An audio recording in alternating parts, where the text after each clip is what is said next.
হযরত আবু বকর বেলালকে মুক্ত করে যখন আল্লাহর নবীর কাছে নিয়ে যাওয়া হয়, নবী তাকায় দেখে বেলালের জিহ্বাটা অনেক নিচ পর্যন্ত বের হয়ে জিহ্বাটা ফুলে গেছে। আল্লাহ রাসূল বেলালের জিহ্বার ভিতর থেকে পেরেকগুলো বের করে দিয়া নিজের পবিত্র জিহ্বা বেলাল জিহ্বার সাথে লাগাই দিল। সঙ্গে সঙ্গে বেলালের জিহ্বাটা আগের চেহারায় ফিরে মুখের মধ্যে ঢুকে গেল। ধরে কোন সুবহানাল্লাহ।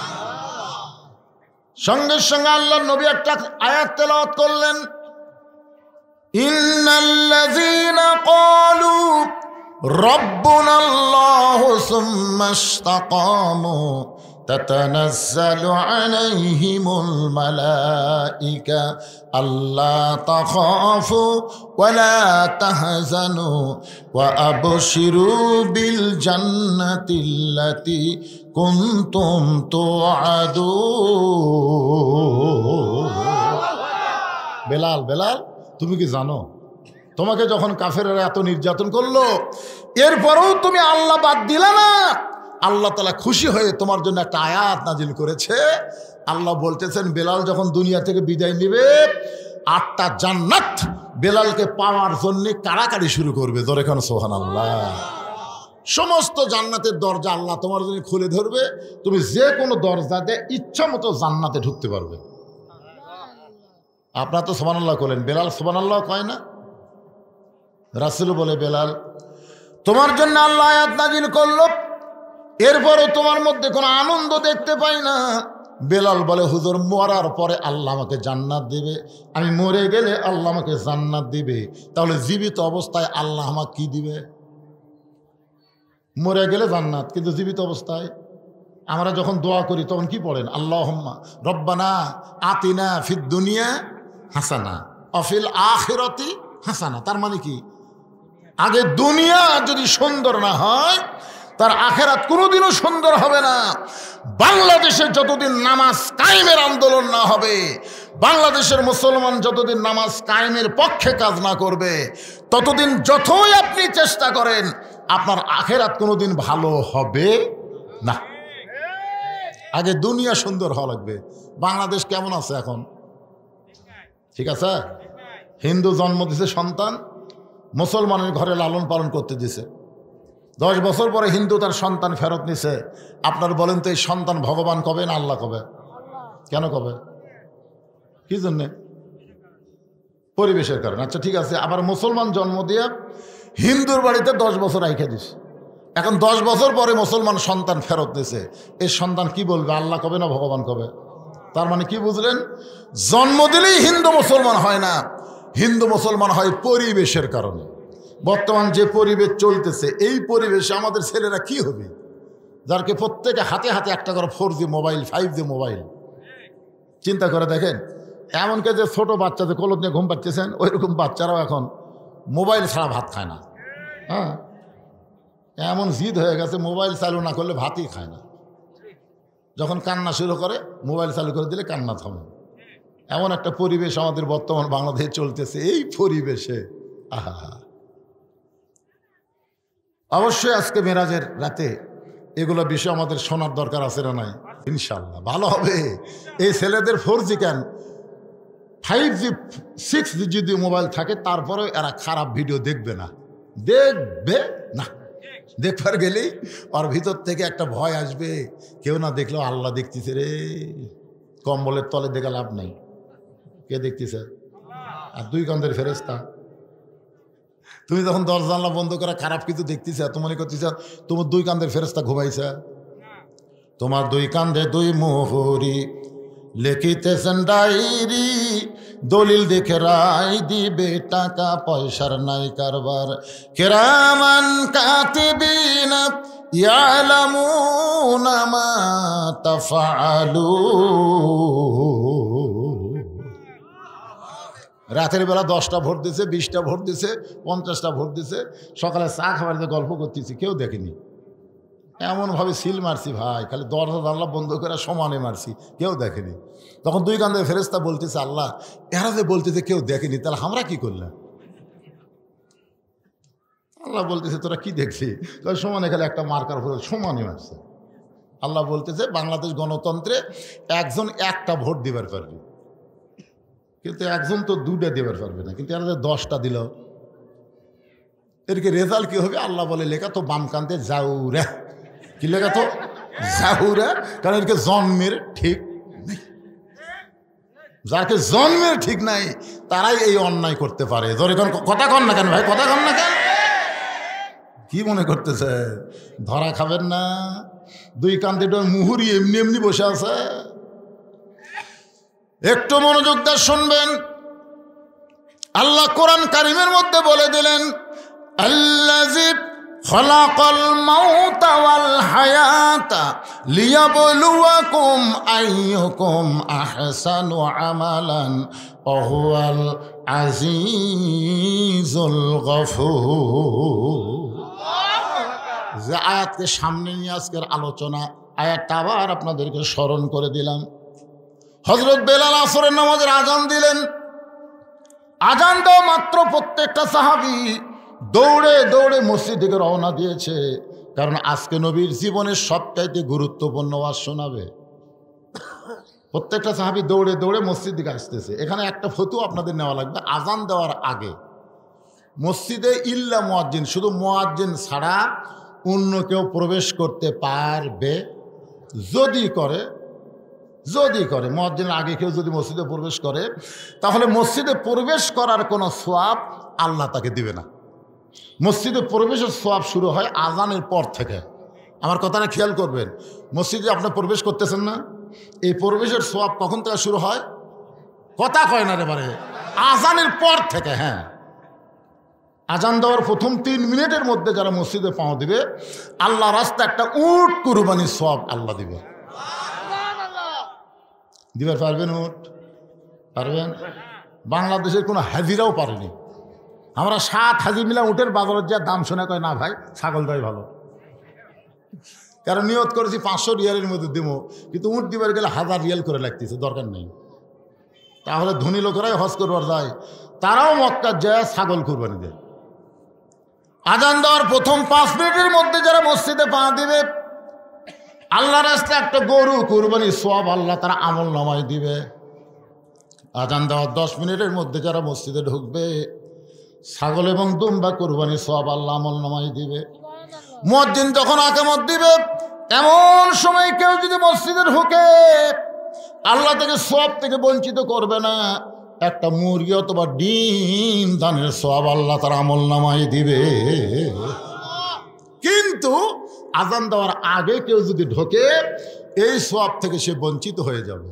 এখন আপনারা বলেন কখন ঢুকবেন, আজানের আগে না পরে? আজানের আগে যারাই মসজিদে ঢোকে এর নিয়ত খারাপ। আজানের আগে যারা ঢোকে এর নিয়ত কি? খালি মুয়াজ্জিনের ভুল ধরা। কার ভুল ধরা? কাম নাই তো, কাম নাই। এই মুয়াজ্জিন মসজিদের কোন ভাষা কেন, এখানে ময়লা কেন, টাইসের মধ্যে লোক দেয়, টাইসের ধুলা কেন? মুয়াজ্জিন যা মনে মনে খেপা যায়। এই জন্য আজান দেওয়ার আগে না, আজান দেওয়ার পরে ঢুকবেন। আমার কথা কি বুঝতে পারলেন? হ্যাঁ, এই ফতোয়াটা মানবেন, সওয়াব পাবেন। হযরত বেলাল যেই মাত্র আজান দিয়েছে, প্রত্যেকটা সাহাবী দৌড়ে দৌড়ে মসজিদের মধ্যে ঢুকতেছে। মসজিদ ঢোকার সময় ইচ্ছা মতো ঢুকলে হবে না। আপনি যে দলই করেন, আওয়ামী লীগ করেন, বিএনপি করেন, জামাত করেন, জাতীয় পার্টি করেন, যে দলই করেন, আল্লাহর ঘরে ঢুকতে সবাইকে এক দল হয়ে ঢোকা লাগবে। ডান পা ধরে কোন পা, ডান পায়ে ঢুকে আওয়ামী লীগ সামনে কাতার, বিএনপি দ্বিতীয় কাতার, জাতীয় পার্টি তৃতীয় কাতার, আর জামাত চতুর্থ কাতার। কি মনে করতেছেন? একদিন মসজিদের মধ্যে 3 দল ঢুকছে, কিন্তু ইমাম সাহেবের মায়ের অসুখ, হাসপাতালে নিয়ে গেছে। ইমাম আসে নাই। এখন আওয়ামী লীগ, বিএনপি, জামাত, এই 3 দল ঢুকে দেখতেছে হুজুর নাই বারে, এখন সামনে কে যায়? জামাত ইসলাম আওয়ামী লীগ বলতে, ভাই তোরাই বড় দল, তোরকে একজন সামনে দেখা। না না পাগলা, আমরা মাঝে মধ্যে নামাজ পড়ি রে, ওই জায়গার জীবনেও খারাপ হয় না। তাহলে বিএনপি ভাই কি খবর? আকামত দেবো, আকামত দেবো। তাহলে যাবি কে? আমার তুমি যাও। কি মনে করতেছেন? যখন একের কাঁধে কাঁধ মিলে আওয়ামী লীগ, বিএনপি, জামাত খাড়া হচ্ছে, ফেরেশতা বলতেছে আল্লাহ এরা বাইরে 14 দল 20 দল ভিতরে এক কাতার, কারণ কি? আল্লাহ বলতেছে মসজিদ যেমন আল্লাহর বিশ্বাস করে, আওয়ামী লীগ বিএনপি জামাত গোটা বাংলাদেশও আল্লাহর এই বিশ্বাস যেদিন করবে সেদিন মসজিদের সৌন্দর্য সমাজের মধ্যে রাষ্ট্রের মধ্যেও প্রতিফলন হবে। জোরে কোন কথা ঠিক না?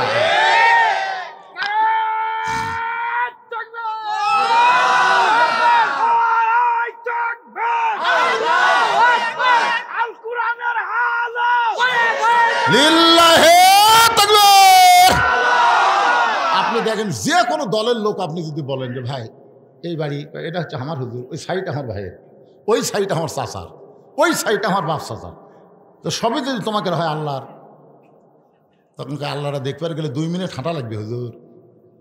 2 মিনিট হাঁটা মসজিদের সামনে যা বলতে হুজুর এখানেও আল্লাহর কিছু ছিল না, আমার চাচা 10 শতক আল্লাহ দান করছে আর আমরা টাকা পয়সা দিয়ে আল্লাহ ঘর বেড়ে দিছি। ফেরেশতা কয় আল্লাহ এই দেশের নাম কি? হ্যাঁ, এই দেশে তোমার কিছুই নেই, আর চাচা দান করলে তোমার জায়গা হয়, আর ওরা টাকাতে তোমার ঘর বানিয়ে দেয়, এই দেশের নাম কি?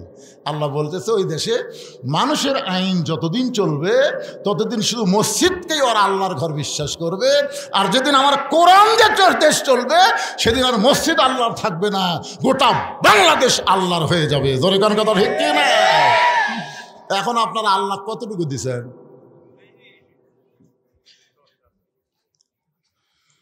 সমস্ত সাহাবী মসজিদের মধ্যে ঢুকে আল্লাহর নবী মুসল্লার মধ্যে ঢুকলেন, মেহরাবের মধ্যে ঢুকলেন। আসরের ফরজ হলো 4 রাকাত। জোরে বলেন কয় রাকাত? 2 ওয়াক্ত নামাজের সালাম ফিরায় নবী সাহাবীর দিকে মুখ ঘুরাই। একটা হলো ফজর, একটা হলো আসর। আমার কথাকে আপনারা বুঝতে পারতেছেন? খুব গুরুত্ব দিয়ে শোনা রাখবে বাজান মেরাজের রাত। হ্যাঁ, আপনারা বলেন তো জোহরের পরে সুন্নত নফল আছে না নাই? মাগরিবের পরে সুন্নত নফল আছে না নাই? এশার পরে সুন্নত নফল বেতের আছে না নাই? আসরের পরে সুন্নত নফল, ফজরের পরে সুন্নত নফল। আচ্ছা নাই কেন? 3 ওয়াক্তে আছে, 2 ওয়াক্ত নাই কেন? আপনারা বলেন জানেন? না জানলে কবেন জানি না, জানা লাগবে না। কেউ যদি যাবার চায়, যে এখন এক ভাই চলে গেল, কেউ যদি এরকম যাবার চায় আপনারা বলবেন স্যান্ডেল থুয়ে যা। এই দিকে খেয়াল করেন, স্যান্ডেল যখন হাতত নিল আপনারা দেখলেন আপনাদের মাথার উপর দিয়ে স্যান্ডেল গেল, দেখছেন? কথা কর না কেন? এই যে ভাই নিয়ে গেল ওই মাথার উপর দিয়ে স্যান্ডেল নিয়ে গেল, তো পায়ের জিনিস মাথার উপরে উঠুক আপনারা চান?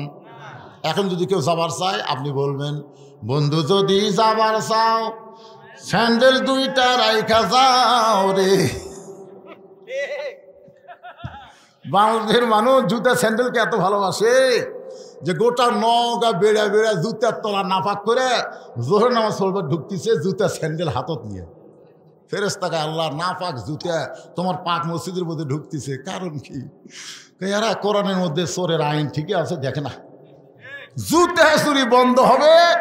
শুধু তাই নয়, সোনার টুপলাও দরজাত রাখলে ভুল করে কেউ হাত দিবি না, সে আইন আল্লাহর কোরআনে আছে না নাই? জোরে কোন আছে না নাই?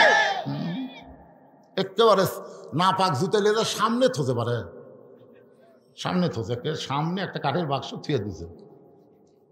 কি জন্যে? কার ভয়ে? সত্যি করে বলেন তো, আপনি জুতা নিয়ে যে আল্লাহর ঘরে ঢুকলেন কার ভয়ে ঢুকছেন? আল্লাহর ভয়ে? 2 জুতা চোর খালি ঘুরতেছে মসজিদের বাইরে, বুঝছেন? ঘুরে ঘুরে বলতেছে হামাকের ভয়ে সব ভালো জুতা ভিতরে ঢুকছে। দেখছেন কি মশান চোরের? হামাকের ভয়ে সব ভালো জুতো মসজিদের মধ্যে ঢুকছে, যে কয়টা দরজা আছে লেওয়ার মতন না। আপনারা বলেন তো, বর্তমানে বাংলাদেশে মানুষের আইন চলার কারণে চোর ডাকাতের মশান বেড়ে গেছে। তোর এখন কথা ঠিক না? যেদিন আল্লাহর আইন চালু হবে, চুরি করলে হাত কাটা দাও, এই আইন খালি চালু করলেই তখন আর কবি হামাকের ভয়ে, তখন বলবে আল্লাহর ভয়ে সব জুতা বাঁধা আছে রে, আল্লাহর ভয়ে সব জুতা বাহিরে আছে। কেউ যদি হাত দেয় উরি বাবারে। একটু মনোযোগ দিয়ে শুনবেন।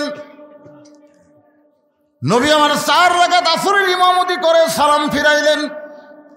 সালাম ফিরানোর সঙ্গে সঙ্গে নবী সাহাবীর দিকে মুখ ঘুরে দাঁড়ালেন। আবু বকর বলেন ইয়া রাসূলুল্লাহ, জীবনের সবচাইতে গুরুত্বপূর্ণ ওয়াজ করবেন। হুজুর আপনি মেম্বরে বসে ওয়াজ করেন। রাসূল বলেন সাহাবীরা রে শোনো, আজকে যেই গুরুত্বপূর্ণ ওয়াজ তোমাদের শোনাবো, শুধু ওয়াজটা শোনাবো না, আমি ওয়াজটা তোমাদেরকে দেখাবার চাই। যেই বলছে দেখাবার চাই, সাহাবেরা নড়ে চড়ে বলছে, সারা জীবন তো শোনাই হলো রে, আজকের নবী আমার কি দেখাবে? আল্লাহ নবী বললেন আজকে শুধু ওয়াজ শোনাবো না, ওয়াজটা তোমাদেরকে দেখাবার চাই। এই বলে নবী মেহরাবের মধ্যে ঢুকতেছেন। মসজিদের সামনে যে জায়গাটা থাকে এই জায়গার নাম হলো মেহরাব। যেরকম জায়গার নাম কি আপনার বলেন তো? প্রথম মেহরাব তৈরি হয়েছে কেন? মসজিদে কিন্তু আগে মেহরাব ছিল না। এই মেহরাবটা প্রথম তৈরি হয়েছে একটা আয়াতের মাধ্যমে। আয়াতটা হলো ইয়া আইয়ুহান নাবিয়্যু হারজিল মুমিনিনা আলাল কিতাল। ওগো আল্লাহর নবী, যারা আপনার পিছনে জামাতবদ্ধভাবে নামাজ পড়তেছে, সারিবদ্ধভাবে নামাজ পড়তেছে, তাদের খালি নামাজ শেখালে হবে না, তাদেরকে সৈন্য হিসাবে গড়ে তোলেন। কারণ যে কোনো সময় মক্কার কাফেরেরা মদিনা আক্রমণ করতে পারে। আর মক্কার কাফের যদি মদিনা আক্রমণ করে, তখন দোয়া দিয়ে দরুদ দিয়ে আপনি মদিনা রক্ষা করতে পারবেন না। মদিনা রক্ষা করতে হলে কাফের বেঈমানদের বিরুদ্ধে অস্ত্র ধরা লাগবে। হুকুম কার? জোরে কোন? আমাদের বাংলাদেশের তিন দিকে কি? ভারত। আমাদের বাংলাদেশের তিন দিকে কি? আর একদিকে সাগর। সবাই বলেন তিন দিকে ভারত আর একদিকে সাগর। কিছুদিন আগে ভারতের একটা ফাটা কেষ্ট নায়ক, যাকে ছেলেরা চিনে, মিঠুন চক্রবর্তী, নাম শোনেননি? ওই একটা ফেসবুক স্ট্যাটাস দিয়েছে, ভারত যদি ইচ্ছা করে বাংলাদেশকে দখল করতে 15 দিনও লাগবে না। বাংলাদেশ দখল করতে কয়দিন লাগবে না? 15 দিনও লাগবে না। আমরা ভারত যদি আক্রমণ করি বাংলাদেশ করো, পলাবি কোন দিক দিয়ে? তিন দিকে আমরা ভারত খাড়া হয়ে আছি, আর একদিকে সাগর। পলানোর কোনো রাস্তা নেই।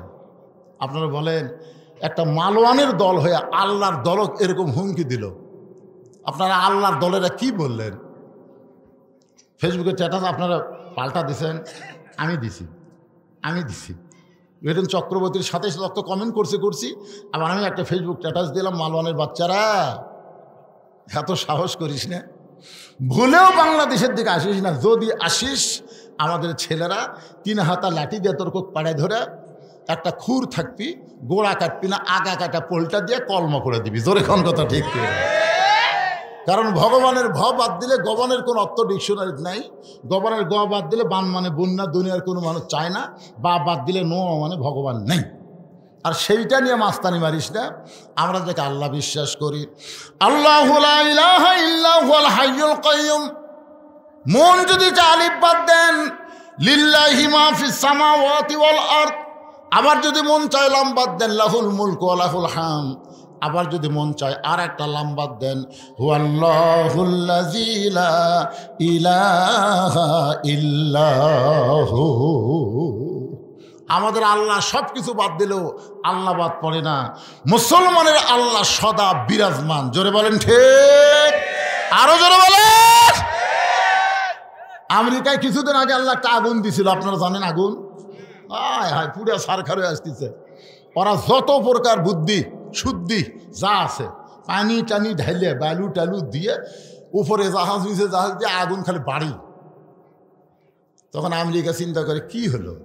তখন মুসলমানের কাছে এসে বলল, ভাই আমাকে ঈশ্বরের খাওয়া নেই, আমাকে গড মরে গেছে, এখন তোরকে আল্লাহর আজান দে। বিশ্বাস করেন, মুসলমান আজান দেওয়া শুরু করলো। যতদিন আজান, যত দূর আজানের শব্দ যায় তত দূর আগুন নিভে যায়। জোরে করে সুবহানাল্লাহ। আর আজান দেয়, আর আগুন যত দূর আজানের শব্দ যায় তত দূর আগুন নিভে যায়। এ পর্যন্ত 1300 খ্রিস্টান শুধুমাত্র মুসলমানের আজান শুনে মুসলমান হয়ে গেছে। জোরে করে সুবহানাল্লাহ। কি মনে করতেছেন? কোনো অস্ত্র দিয়ে যখন কাম হয় না, তখন আল্লাহু আকবার দেওয়া হয়। অথচ আমরা সেইটা বিশ্বাস করবার পারলাম না। আল্লাহর বান্দার একটু খেয়াল করবেন, আমরা মুসলমান।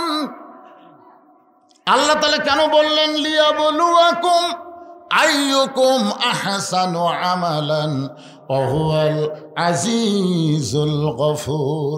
নবী মেহরাবের মধ্য থেকে একটা ধূসর বরণ থলিয়া বের করতেছেন। থলিয়া মানে ব্যাগ, জোরে গান। থলিয়া মানে কি?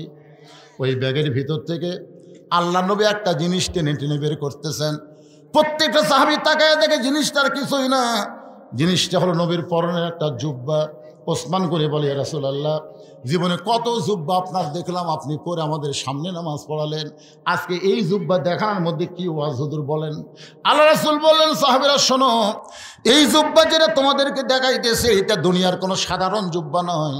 এই জুব্বা পরে আমি কাবার পাশে ঘুমিয়েছিলাম, ফেরেশতা জিবরাইল আমাকে ঘুম থেকে চেতন করলো। জমজমের কোফের পানি দিয়ে ওযু করানোর পরে এই জুব্বা পরা অবস্থায় যে জুব্বা তোমাদেরকে দেখাইতেছি, এই জুব্বা পরে আমি বোরাকের পিঠে চললাম। এই জুব্বা পরে আমি বাইতুল মুকাদ্দাসে গেলাম, 2 রাকাত নামাজের ইমামতি করলাম। এই জুব্বা পরে 7 আসমান পাড়ি দিয়া আল্লাহর আরশে গেলাম। যেই জুব্বা তোমাদের দেখাইতেছি, এই জুব্বা পরে আমি জান্নাতের মধ্যে ঢুকেছি, এই জুব্বা পরে জাহান্নামের মধ্যে ঢুকেছি, এই জুব্বা পরে আমার আল্লাহর সঙ্গে আমার মেরাজ হয়েছে। এই জুব্বা পর অবস্থায় আল্লাহ তাআলা আমাকে 5 ওয়াক্ত নামাজ দিয়েছে। এই জুব্বা পরে বাইতুল মামুরের মধ্যে আমি ফেরেশতাদের ইমামতি করেছি। আমি নবী মেরাজ পাড়ি দিয়ে আসার পরে এই দামি জুব্বা আর কোনোদিন আমি নিজে পরি নাই। এই জুব্বাটা এই থলিয়ার মধ্যে যত্ন করে রেখে দিয়েছি। আমি নবী চলে যাব, কিন্তু এত দামি জুব্বা নিয়ে যাব না। এই জুব্বাটা তোমাদের মধ্যে কাউরে না কাউকে আমি নিজের হাতে পরায়া দিব। লিল্লাহে তাকবীর। আল্লাহ নবী বলেছেন, তোমাদের মধ্যে কাউকে না কাউকে এই জুব্বাটা আমি নিজের হাতে পরায় দেব। প্রত্যেকটা সাহাবী জুব্বার দিকে লুলুপ দৃষ্টিতে তাকায় আছে। লুলুপ বোঝেন না? যেই জুব্বা পরে নবী বাইতুল মুকাদ্দাসে নবী রাসূলের ইমামতি করছে, যেই জুব্বা পরে বাইতুল মামুরের মধ্যে ফেরেশতাদের ইমামতি করেছে, যেই জুব্বা পর অবস্থায় আল্লাহর সাথে মেরাজ হলো, যেই জুব্বা পরে আল্লাহ নবীকে 5 ওয়াক্ত নামাজ দিল, এই দামি জুব্বা নবী কোন সাহাবীকে দিবেন? কে এমন জুব্বা পেয়ে নিজের জীবনকে ধন্য করবে? সবাই যখন চিন্তা করতেছে, এমন সময় নবীর পাশেই একজন সাহাবী বসে মনে মনে চিন্তা করে, এই জুব্বা বুঝি নবী আমাকেই পরাই দিবে। এই সাহাবীর নাম হলো হযরত আবু বকর। জোরে বলেন, নাম কি? আল্লাহ রাসূল বলেছেন, আল্লাহর পরে এই দুনিয়াতে কেউ যদি আমার আপন থাকে, সেই সাহাবীর নাম হলো আবু বকর। আল্লাহর পরেই এই দুনিয়াতে কেউ যদি আমার বন্ধু থাকে, সে বন্ধুর নাম হলো হযরত আবু বকর। সাহাবী বললেন, ইয়া রাসূলুল্লাহ, আবু বকর আল্লাহর পরে আপনার বন্ধু কেমনে হলো? রাসূল বললেন, তাহলে শোনো, একদিন বলেছিলাম গভীর রাতে মক্কা থেকে মদিনায় হিজরত করা লাগবে। কবে করা লাগবে সেই দিনক্ষণ কিছুই বলি নাই, কিন্তু এই কথা বলার 6 মাস পরে আল্লাহ যখন আমাকে হিজরতের হুকুম দিল, আমি চুপি চুপি আবু বকরের ঘরের দরজায় আস্তে করে একটা ঠোকা দিলাম, সঙ্গে সঙ্গেই দরজা খুলে গেল। রাসূল বললেন, আবু বকর, এই গভীর রাতে তোমার দরজা আসতে কি আগে থেকেই তুমি জানতে? আবু বকর বলে, রাসূলুল্লাহ, ওই যে কয়েক মাস আগে বলেছিলেন একদিন গভীর রাতে আমাকে সঙ্গে করে আপনি হিজরতে মদিনায় যাবেন, সেদিন থেকে আজ পর্যন্ত কোনো রাত্রিবেলা ঘুমাইনি, বরং মাসের পর মাস সারা রাত আমি দরজায় দাঁড়িয়ে থাকি। রাসূল বললেন, চলো যাই। আবু বকরকে সঙ্গে করে নিয়ে নবী গেলেন গারে সুর। মাটি থেকে 5600 ফুট উপরে একটা গর্তের মধ্যে নবী আর আবু বকর আত্মগোপন করলেন। বাজান, গর্তের গরমে নবী এক সময় একটু দুর্বল হয়ে আবু বকর উরার থেকে বালিশ বানায় নবী ঘুমায় গেলেন। নবী যখন ঘুমায় গেছে, আবু বকর গুনগুন করে একটা গান গাইতেছে, শিশুকালে মইরা গেছে মা, গর্ভে থাকতে মরছে পিতা, নবী চোখে দেখলেন না। আবু বকরকে আল্লাহ এই মানুষটা জীবনে কাউরে কষ্ট দিল না, এই মানুষটা কোনোদিন কাউরে কষ্ট দেয়নি, চড়া কোনো কথা বলে নাই, আর সেই মানুষটাকে আজকে মক্কার মানুষেরা দেখতে পারতেছে না। এই গভীর রাত্রে গর্তের মধ্যে দুর্বল হয়ে আবু বকর রাতকে বালিশ বানায় ঘুমায় গেছে। হঠাৎ আবু বকর দেখতে পায় নবীর কপাল ঘেমে মুক্তার দানার মতন ঘাম বের হয়ে গেছে। মুক্তার দানার মতন ঘাম থেকে আবু বকরের বড় লোভ হয়েছে। ওই ঘামটা যদি হাতের মধ্যে নিয়ে আমার চেহারার মধ্যে মালিশ করতে পারি, অন্তত নবীর ঘাম চেহারায় থাকার কারণে আল্লাহ তাআলা আবু বকরকে মাফ করে দিবে।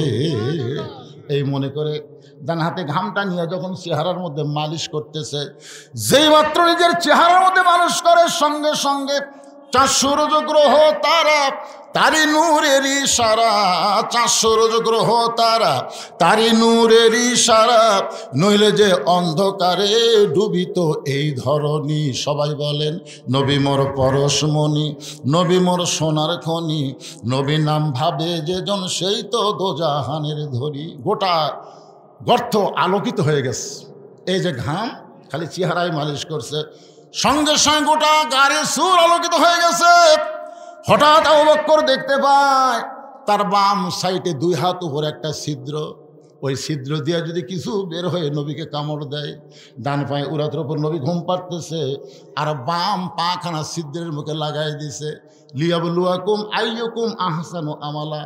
আল্লাহ তাআলা বলতেছে আমি আজকে সুন্দর আমলের পরীক্ষা করব। আমার আবু বকর নবীকে বেশি ভালোবাসে না নিজের জীবনকে বেশি ভালোবাসে, আজকে পরীক্ষা হবে। আল্লাহ কয় বিষাক্ত সাপ আর পাহাড় এলাকায় ঘুরিস না, যা যা ছিদ্রের মুখে পাটা দিছে ওই পায়ের তালুতে কামড় মার। আল্লাহর হুকুমে একটা বিষাক্ত সাপ বিষ ভরা নিয়ে মুখে আবু বকরের পায়ের তালুতে যেই মাত্র কামড় বসায় দেয়, সঙ্গে সঙ্গে বিষটা চলে আসছে কলিজায়। আবু বকর বলে সাপরে তুই মনে করছিস তুই কামড় মারলে আমি পা টান দেব? সাপরে শুনে নে, দরকার হলে মরে যাব, কিন্তু আমার নবীর ঘুম আমি ভাঙতে দিব না। সাপরে তুই যতই কামড় মার আমি পা টান দিব না। সাপটা বলে আল্লাহ কামড় মারার হুকুম দিলেন, বিষ্ণে কামড় মারলাম তাও তো পা টান দেয় না। আল্লাহ বলে আবার কামড় মার, আবার কামড় মার। কিতাবের মধ্যে 5 বার সাপটা কামড় মারল, গোটা দেহ থর থর করে কাঁপতেছে, কিন্তু ছিদ্র থেকে আবু বকর পা টান দেয় না। এক সময় অসতর্ক মুহূর্তে আবু বকরের চোখের পানি নবীর গাল মোবারকে পড়েছে। নবী চোখটা খুলে বলে আবু বকর বাড়ির কথা মনে করে কাঁদতেছো, বিবি বাচ্চার কথা মনে করে কাঁদতেছো। আবু বকর নবীর হাতটা এনে বুকের মধ্যে ঢুকায় বলে নবী গো, এই বুকটা ছিঁড়ে যদি আপনাকে দেখাইতাম তাহলে দেখতে পারতেন আমার বুকের মধ্যে আল্লাহ নবী ছাড়া আর কারো জায়গা নাই। তাহলে কেন কাঁদতেছো? বলে ছিদ্রের মুখে পাটা দিয়ে কি যেন বারবার কামড় দেয়। নবী হ্যাঁসকা টান মারে, সাপটা বের হয়ে আল্লাহ নবীকে সালাম দেয়। নবী সালামের উত্তর দেয় না। সাপটা আবার সালাম দেয়, নবী সালামের উত্তর দেয় না। আল্লাহর হুকুমে সাপটা বলে নবী গো, আপনারা সালাম দিলাম কিন্তু সালামের উত্তর দিলেন না। নবী কয় সাপরে তুই আমার কলজায় কামড় মারবি আর আমারে সালাম দিবি, সালামের উত্তর হবে না। সাপ বলে নবী আমি কোনোদিন কামড়াতে পারি না, আল্লাহ যদি কামড়ের হুকুম না দেয়। আল্লাহ হুকুম দিয়েছে বলেই তো কামড় দিলাম। সঙ্গে সঙ্গে নবী বলে আল্লাহ আবু বকরকে নিয়ে আপনি হিজরতের হুকুম দিলেন, এই গাড়ির সুরের মধ্যে তার মৃত্যু আপনি কামনা কেন করলে? আল্লাহ বলে হাবিব আবু বকরের পরীক্ষা, আবু বকর গোল্ডেন A+ পাইছে, আপনার মুখের থুতু মোবারক পায়ের তালুতে লাগায় দেন, 20টা পানি হয়ে যাবে। 20টা যখন পানি হয়ে গেল নবী হাত ধরে বলে আবু বকর একবার না 2 বার না 5 বার সাপটা কামড় মারলো। একটা বার কামড় দেওয়ার পরেই তো তুমি আমার ঘুম থেকে চেতন করতে পারতা, কিন্তু চেতন না করে 5টা বার সাপের কামড় কেন হজম করলে? আবু বকর বলে রাসূলুল্লাহ আমার জীবনের চাইতে আপনার ঘুমের দাম অনেক বেশি। আল্লাহু আকবার। আবু বকর মনে মনে চিন্তা করতেছে এই জুব্বা বুঝি নবী আমাকেই পরাই দিবে। আবু বকরের বাম পাশে একজন সাহাবী মাথা নিচু করে মনে মনে চিন্তা করে এই জুব্বা মনে হয় নবী আমাকেই পরাই দিবে। ওই সাহাবীর নাম হলো হযরত ওমর। জোরে কোন নাম কি? আল্লাহ রাসূল বলেছেন, আল্লাহ রাসূল বলেছেন ভাইজানেরা যারা পিছনে দাঁড়িয়ে আছেন, আসলে দেখতে আমারই কষ্ট লাগতেছে। এই ওয়াজ শেষ করতে তো 2-2.5 ঘন্টা লাগবে। আপনারা কি এভাবে দাঁড়িয়েই থাকবেন? জায়গা আছে তো ভাই, বসেন ভাই, 1টা ঘন্টা বসেন রে। মেরাজের রাত্রে 1টা ঘন্টা বসলে আল্লাহ 60 বছরের সওয়াব দিয়ে দিবে। সুবহানাল্লাহ বলেন। ভাইজান ওরা একটু বসবার চা, আপনি একটু সামনে আসেন তো দেখি, চাপা চাপা আসেন তো দেখি। আসেন ভাই, দাঁড়ানো ভাই কিন্তু বসতে দেওয়ার জন্য জিকির করেন আর সামনে দিকে চেপে আসেন আর জিকির করেন লা ইলাহা ইল্লাল্লাহ। বাবাজি তোমরা বসো, বসো বাবা, সবাই বসো, বসার চান্স নাও, আজকে বসো। আগামীকাল সবে মেরাজ পাবা কি না কোনো গ্যারান্টি নাই। এই মেরাজের রাত আমরা পাবো তার কোনো গ্যারান্টি আছে? এই জন্য সবাই জিকির করেন আর সামনে আসে লা ইলাহা ইল্লাল্লাহ, মহব্বতে লা ইলাহা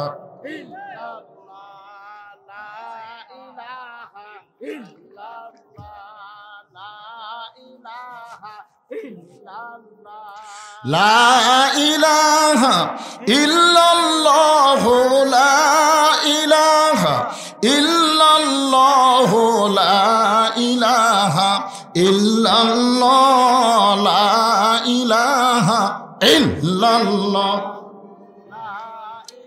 এই পবিত্র কোরআনে তাকায় দেখেন, এই পবিত্র কোরআনে 23টা আয়াত। কয় আয়াত?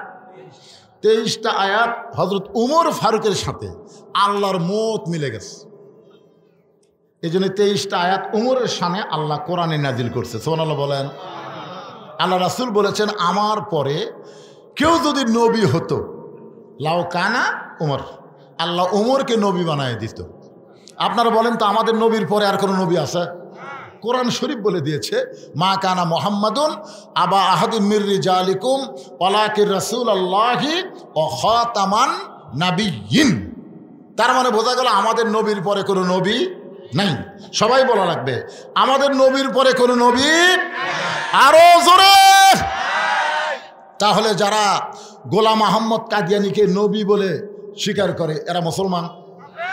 কোরআনের একটা আয়াত না মানার কারণে গোলাম আহমদ কাদিয়ানির দলেরা হলো কাফের। আমি যেই বলবো কাদিয়ানি, আপনারা সবাই বলবেন কাফের। এখানে কিন্তু মিডিয়া আছে না নাই? আপনারা মনে করতেছেন খালি আমাদের এলাকার মধ্যে ওয়াজ থাকবে, তা না, গোটা বিশ্ব আপনাদের এই ভবানীপুরের ওয়াজ চলে যাবে। এই জন্য সবাই গলা খাকারে দেন, নবী খুশি হবে, আপনাদের ওয়াজের সালাম মদিনার রওজা মোবারকে ফেরেশতারা পৌঁছায় দিবে। সুবহানাল্লাহ বলে। হুজুর আপনার পরে যারাই নবী দাবি করবে তারা কাফের, ভবানীপুরের জনতা বলেছে, আপনার উম্মতেরা বলেছে। এই জন্য আমি যে বললো কাদিয়ানি, সবাই বলবেন কাফের। কাদিয়ানি আরো জোরে, নবীর পরে নবীর পরে নবী নাই, নবীর পরে যারাই দাবি করবে তারাই হলো কাফের। কিন্তু রাসূল বলেছেন, আমার পরে কেউ যদি নবী হতো, যদি হতো, তাহলে আল্লাহ ওমরকে নবী বানায় দিত। আল্লাহ নবী বলেছেন, নবী হওয়ার সব যোগ্যতা আল্লাহ ওমরকে দান করেছে। নবী হওয়ার সব যোগ্যতা আল্লাহ হযরত ওমরকে দান করেছে। জোরে কোন সুবহানাল্লাহ। আল্লাহ নবী যখন মদিনার প্রেসিডেন্ট ছিলেন, শোনেন, নবী যখন মদিনার প্রেসিডেন্ট ছিলেন তখন নবীর 4টা মন্ত্রী ছিলেন। কি গল্প করে বেড়ায়, যান সাইডে যান।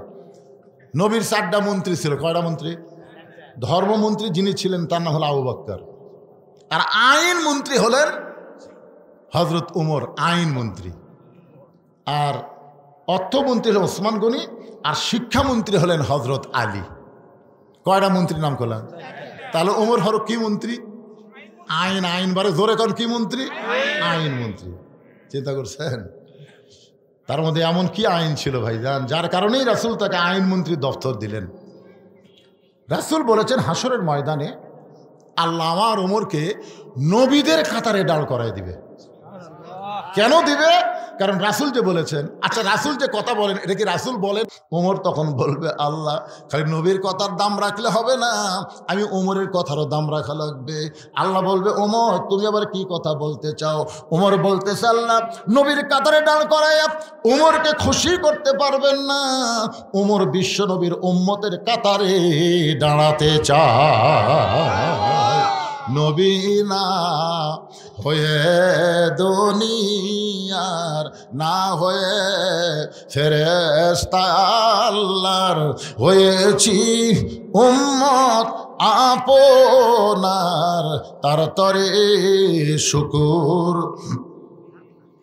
1000 বার চলবে না, এখন কোটি বার, তার তরে শুকুর কোটি বার। সেই মোর মনে মনে বলতেছে, দুব্বা নবী আমাকে হয়তো পড়ায় দিবে। ওমর ফারুকের ডান পাশে একজন মাথা নিচু করে কাঁদতেছে, আর জুব্বার দিকে একবার তাকায়, আবার নিচের দিকে তাকায় ছোট বাচ্চার মতন কান্দে। এই জুব্বা বুঝি নবী আমাকেই পরাই দিবে। তার নাম হলো ওসমান গনি। ভাগ্য গুণে নবীর ডবল জামাই। সাল্লাল্লাহু আলাইহি ওয়া সাল্লাম। নবীর ডবল জামাই। প্রথম বিয়ে করেছিলেন নবীর এক মেয়েকে। আমার মায়েরা তো গেলে ফাতেমার রস শুনবার, মায়েরা শোনেন, নবীর মেয়ে কি একটা নাকি? নবীর মেয়ে হলো 4টা। যেখানেই যাই কয় হুজুর ফাতেমা রস করবেন কে? আজকে রোকেয়া রস শোনো। রোকেয়া আছে, কুলসুমা আছে, জয়নাব আছে, ফাতেমা আছে। খালি ফাতেমা, খালি ফাতেমা। এই রোকেয়া ওসমান গনির সঙ্গে প্রথম বিয়ে হলো। এক সময় রোকেয়াকে নিয়ে আল্লাহ নবী ওসমানকে বললেন হিজরত কর আবিসিনিয়ায়। নবীর মেয়েদের মধ্যে সবচাইতে রোগা এবং দুর্বল ছিল রোকেয়া। সেই রোকেয়াকে নিয়ে ওসমান গনি আবিসিনিয়ার দিকে পথ ধরলেন। আবিসিনিয়া পাওয়ার পরে রোকেয়া একটু অসুস্থ হয়ে গেলেন। রাসূলের কাছে খবর দেওয়া হলো আপনার মেয়ে রোকেয়া তো অসুস্থ অবস্থায়। রাসূল বললেন তাহলে আবিসিনিয়া থেকে তাকে মদিনায় হিজরত করো। ওসমান গনি নবীর মেয়ে রোকেয়াকে নিয়ে আবিসিনিয়া থেকে যখন মদিনার পথে রওনা দেয়, পথের মাঝখানে অসুস্থ বেশি হয়ে রোকেয়া দুনিয়া থেকে বিদায় নেয়। ওসমান গনি একা একা মদিনায় চলে গেলেন। আল্লাহ নবী যখন মদিনায় হিজরত করে আবু আইয়ুব আনসারীর বাড়িতে, তিনি তলব করলেন ওসমান এবং আমার মেয়ে রোকেয়াকে আমার কাছে নিয়ে আসো। আজ অনেক দিন হলে রোকেয়াকে আমি দেখতে পাইনি, আমার মেয়েটাকে দেখে কলিজা শান্তি করতে চাই। কিছুক্ষণ পরে ওসমান গনি একাই উপস্থিত হলেন। রাসূল বলে ওসমান তুমি একা কেন আইলে, আমার মেয়েটা কোথায়?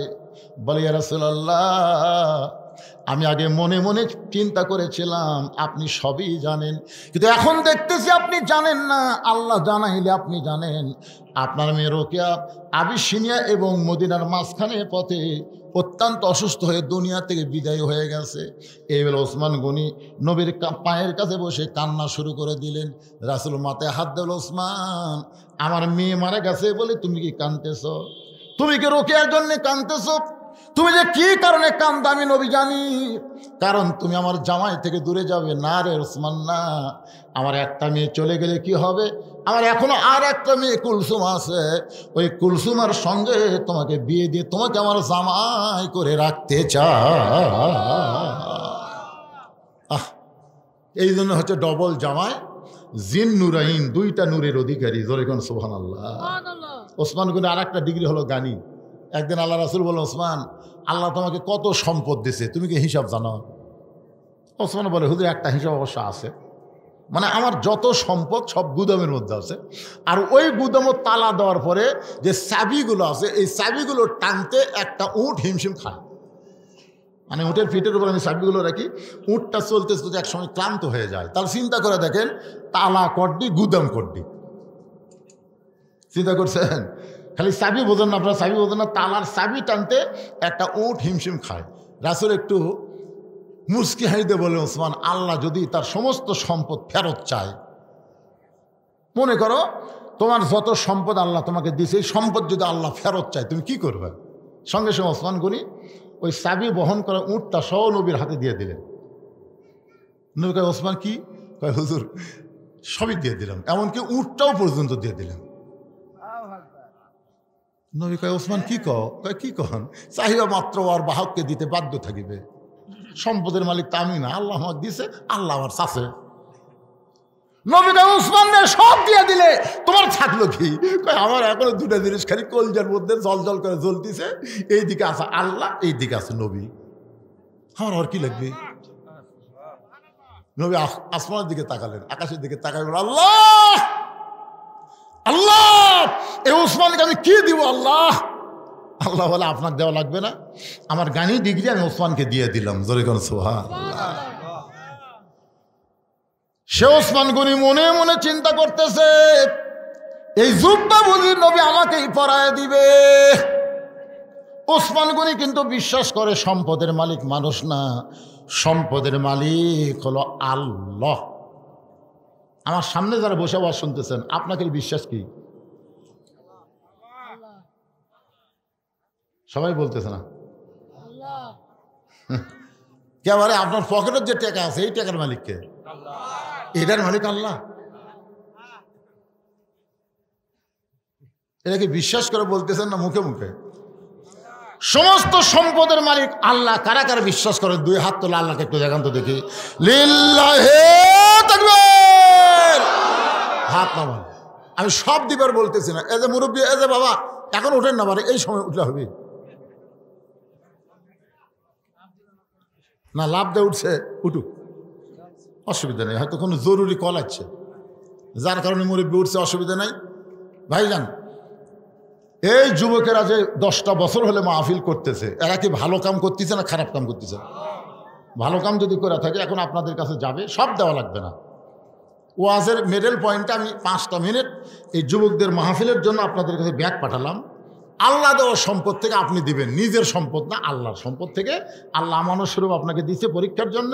ওসমান কিন্তু পরীক্ষার গোল্ডেন এ প্লাস আছে। আপনারা পরীক্ষায় গোল্ডেন এ প্লাস পাওয়ার জন্য যার পকেটে যা আছে সেখান থেকে কিছু রেখে কিছু আপনারা দিবেন, আল্লাহর রাস্তায় দিবেন। এই ব্যাগ যাও, ভিতরে যাও, যাও ছেলে, একজনও লড়াচড়া করবেন না, একজনও না, সবাই দিবেন। যিনি যা পারেন আল্লাহর রাস্তায় দান করবেন। আজকের মাহফিলের সম্মানিত সভাপতি সাহেব 1 মিনিটের জন্য মাহফিল ছাড়েনি, 1 মিনিটের জন্য মাহফিল ছাড়েনি। আমি আমার সভাপতি ভাইকে বলবো যে ছেলেদেরকে উৎসাহ দেওয়ার জন্য আপনাকে একটা মোটা অঙ্কের দেওয়া লাগবে। কি কম? কারণ এরা তো গান বাজনা করতেছে না, এরা কোরআনের মাহফিল করতেছে। আল্লাহ যাকে সম্পদ দেয় পরীক্ষার জন্যে, আল্লাহ আমার ভালো কাজে ব্যয় করারও ইমান দেয়। জোরে কোন কথা ঠিক কিনা? আমার সভাপতি ভাইকে আমি বললাম, উনি এখন মতো মুখটাও দেখালো না পারে। মাশাআল্লাহ।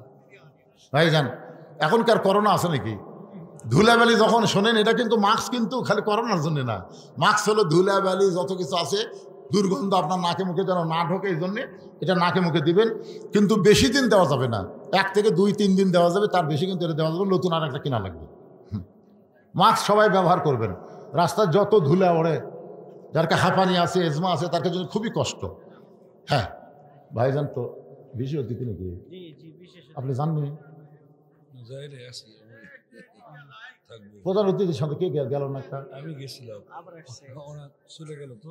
আচ্ছা, আমি আসি তো ভাই কিছু কন হ্যাঁ, আপনি বললে আমি কত চাবো আপনার কাছে? লাগবে না, লাগবে না, চাওয়া লাগবে না।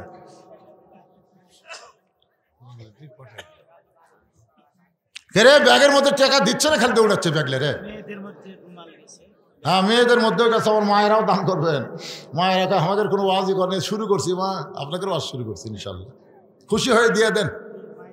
আমার মায়েরা দান করবেন। ছেলেকেরা গান বাজনা না করে কোরআনের তাফসীর করতেছে।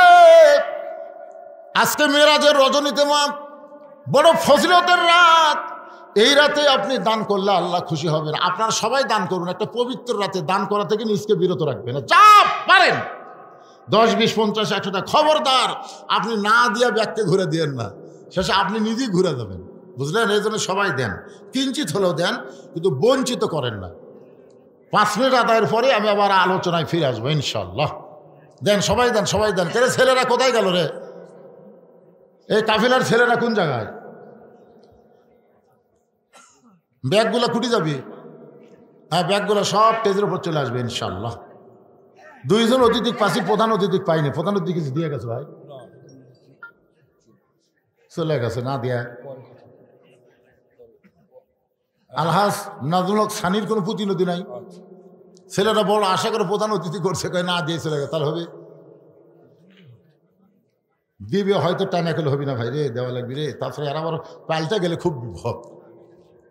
এই আমাদের যুবকেরা, বৈষম্যকারী যুবকেরা কিন্তু এখন আবার মারামারি লাগতেছে। জোরে কোন কথা ঠিক কিনা? এরকে মাথা বেশি দিন ভালো থাকে না, ক্লিয়ার থাকে না, যুবক মানুষ না। এই দেখেন কয়েকদিন আগে জীবন দিল, 2000 ছাত্র জনতা জীবন দিয়ে ফ্যাসিস্ট মুক্ত বাংলাদেশ করলো। এখন আবার এরাই কামড়া কামড়ি করবার চাচ্ছে। জোরে কোন কথা? 10টা বছর হলে যারা তাফসীর মাহফিল করতেছে, আমরা চাই না তার আবার ঘুরে গান বাজনার দিকে যাক। আমরা কি চাই? জোরে কোন আমরা কি চাই? গান বাজনা করলে টাকার অভাব নাই, কিন্তু কোরআনের মাহফিল করতে গেলেই অনেকে এখানে সাহায্য করতে, দান করতে সংকোচ করে। সংকোচ কি ভাই রে? আপনি এখানে যারা দিবেন, এটা আপনার জান্নাতের জন্য আল্লাহ কবুল করবে। এখানে এমন কোনো আল্লাহর বান্দা নাই যে হুজুর এই যুবকদের গান বাজনা থেকে বাদ দিয়ে আল্লাহর কোরআনের পক্ষে থাকার কারণে আমি 500 টাকা দান করলাম।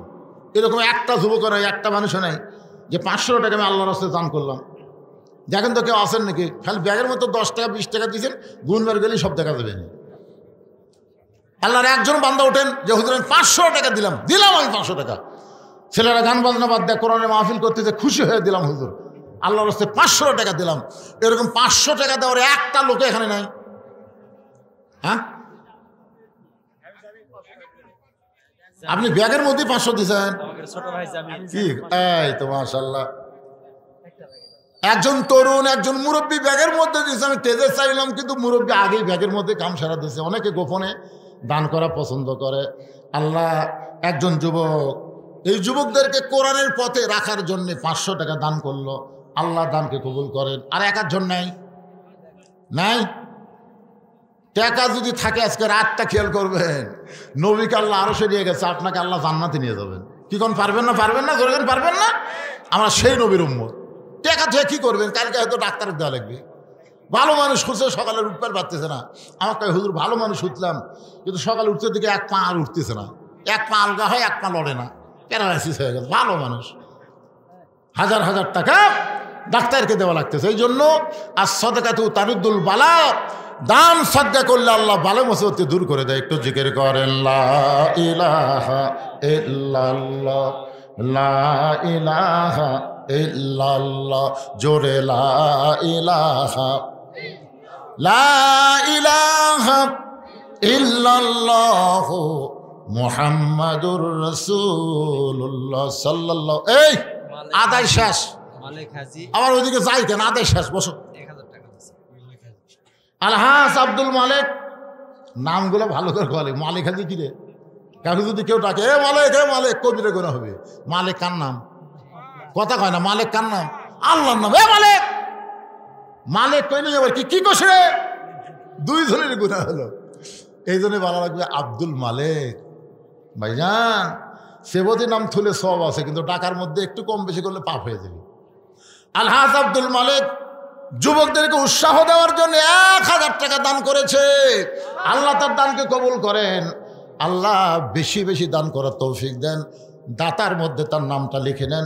ওসমান গনির সঙ্গে আল্লাহ তাকে জান্নাত দেন। জোরে কোন আমিন।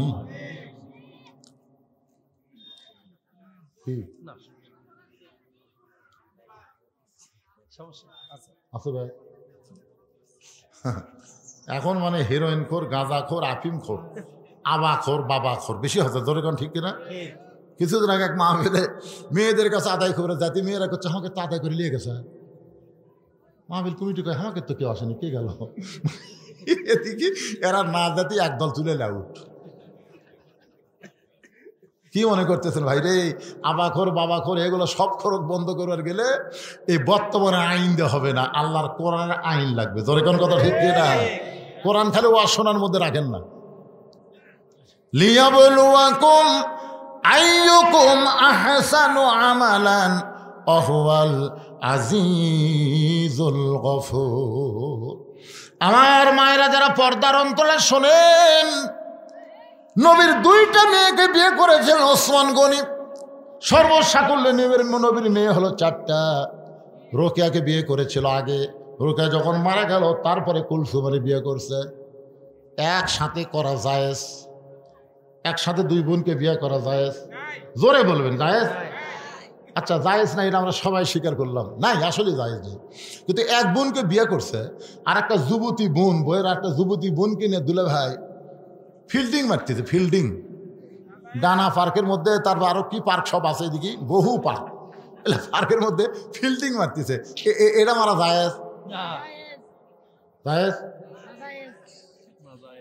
এক তো গত বছর দেখেছি। স্বাস্থ্য ভালোই মাশাআল্লাহ। যদি অসুখ হয় আল্লাহ যেন ভালো করে দেয়। জোরে করে আমিন। আল্লাহ তোমাকে ভালো করে দেবে ইনশাআল্লাহ। আল্লাহ পারে না কি কোন পারে কি পারে না? ছেলেটার জন্য প্রাণ খুলে দোয়া করবেন। দেখেন সময় না, প্রাণ খুলে দোয়া করো। আল্লাহ, আরে আল্লাহ তুমি দেখছো বাপ মাকে দিয়েছো কলিজা জুড়ে, সে সন্তান অসুস্থ হয়ে থাক, বাপ মা চাই না। আল্লাহ আমরা এতগুলো মানুষ আজকে চাচ্ছি এই বাচ্চাটাকে যেন আগামী বছর আবার আমরা সুস্থ দেখতে পাই। জোরে কোন আমিন। কি সুন্দর শুনতেছে, প্রত্যেকটা কথায় হুঁকারি ধরতেছে। আমার মায়েরা শোনেন, আপনাদের একটু ওয়াজ করব। দুই বোনকে একত্রে বিয়ে করা জায়েজ নাই। এক বোনকে বিয়ে করে আর একটা বোনকে নিয়ে ফিল্ডিং মারাও জায়েজ নাই। যারা মেয়ের বাপ আছে, আমি কিন্তু মেয়ের বাপ হসি বলে কি মরছি নাকি? যারা মেয়ের বাপ আছেন তাদের আমি পায়ে হাত দিয়ে বলতেছি, একটা মেয়েকে যখন বিয়েই দিছেন, আর একটা মেয়ে যদি যুবতী থাকে, খবরদার ওই জামাইয়ের আশেপাশে যাবার দিবেন না। মেয়েদের জন্য, পুরুষ মানুষের মধ্যে দুইটা কাল সাপ আছে মেয়েদের জন্য। মায়েরা শোনেন, ভালো করে শোনেন। মেয়েদের জন্য পুরুষের মধ্যে দুইটা কাল সাপ বোঝেন? একটা হলো দুলা ভাই আর একটা হলো দেওরা। তো মেয়েরাই কেলে চিল্লাচিল্লি করতেছে নাকি? মায়েরাই ও শোনেন, একটা হলো দুলা ভাই, একটা হলো দেওরা। এই দুইটা পুরুষ মেয়েদের ক্ষতি সবচাইতে সমাজে বেশি করে, ধরে কোন ঠিক কিনা? কারণ শালীর গায়ে দুলা ভাই যদি হাত দেয়, শালী ভয় কিছু বলে না, কারণ বোন তার ঘরে আছে। বললে যদি আমার বোনের উপর কষ্ট দেয়, বাপও যদি জানে, দুনিয়ার মানুষের কাছে প্রকাশ করতে শরম পায়। একটা মেয়ে বিয়ে করছে আর একটা মেয়ে খাম করছে, কেমনে বলবে? দেওরা দেখবেন ভাবির উপরে এরকম করে। মায়েদের বলবো, মা এই দুইটা দলকে কাল সাপের মতন ভয় করবেন, এদেরকে আশেপাশে যাইতে দিবেন না। কারণ দুনিয়া বেশি দূরের জন্য নয়, আমাদের সবাইকে যাওয়া লাগবে, ঠিক কিনা?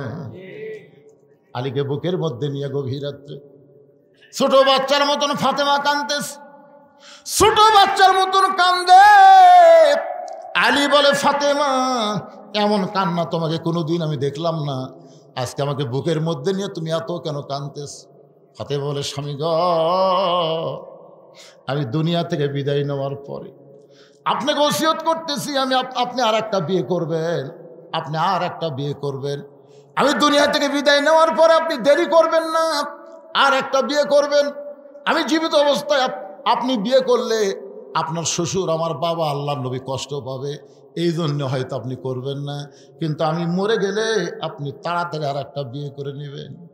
আলী বলে, ফাতেমা তুমি আমাকে বিয়ের কথা বলার জন্যই কেমন করে কাঁদতেছ? ফাতেমা বলে, স্বামী গ,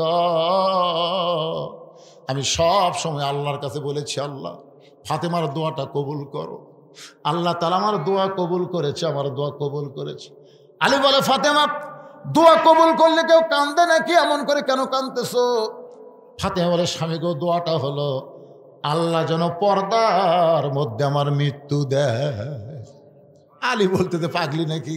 সারা জীবন তুমি পর্দা মেনে চললে, যে মেয়েটা সারা জীবন পর্দার মধ্যে ছিল সে তো পর্দার মধ্যেই মৃত্যুবরণ করবে। ও ফাতেমা, দোয়া কবুল করাতে আনন্দ করো, খুশি হও। ফাতেমা বলে, স্বামী গ,